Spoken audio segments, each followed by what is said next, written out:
Est-ce que d'acheter un immeuble à revenu encore aujourd'hui en 2025, c'est une bonne chose? Là, je vais me faire sûrement tirer des roches, mais c'est pas grave. Personnellement, je crois que le marché est très cher. Je sais qu'il y a une crise du logement, j'en suis conscient. Le monde cherche des logements, il n'y en a pas, il n'en trouve pas. Mais c'est tellement rendu cher et dispendieux les coûts de construction, les terrains, faire avancer, puis tout l'engrenage, ça fait que ça coûte très cher à construire. Qui fait en sorte que si ça coûte cher à construire, ce qui existe déjà prend nécessairement de la valeur. Mais une année, il y a la capacité de payer des gens qui est nécessairement très limitée de plus en plus. Tu arrives à un seuil de « on n'est juste plus capable ». Fait qu'un immeuble à revenu, les gens vont toujours avoir besoin de se loger.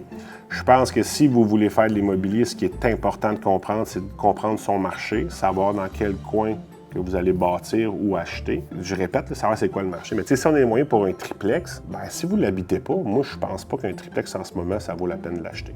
Mais ça, c'est mon opinion. Là, si tu as un parc immobilier, puis ça te prend des pertes, puis tu peux t'asseoir dessus pendant 20 ans de temps, c'est correct. Mais qu'est-ce qu'il y a sur le marché pour les triplex en ce moment?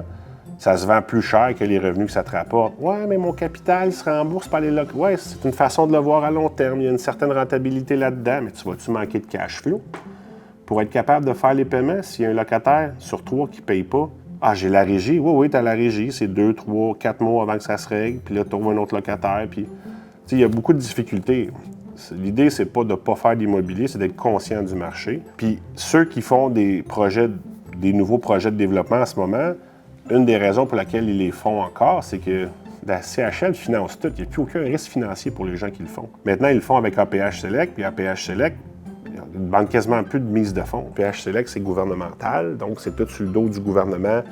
Si ça plante, c'est pas grave, c'est eux autres. Oui, ça prend quand même du cash pour acheter le terrain au début, ça prend du cash pour faire certaines... C'est tout de l'argent qui nous est remboursé un coup que c'est commencé. Oui, ça peut valoir la peine dans du neuf, mais il faut être capable de trouver le terrain, puis ainsi de suite. C'est rendu de plus en plus difficile. Ça vaut encore la peine si on a une vision long terme.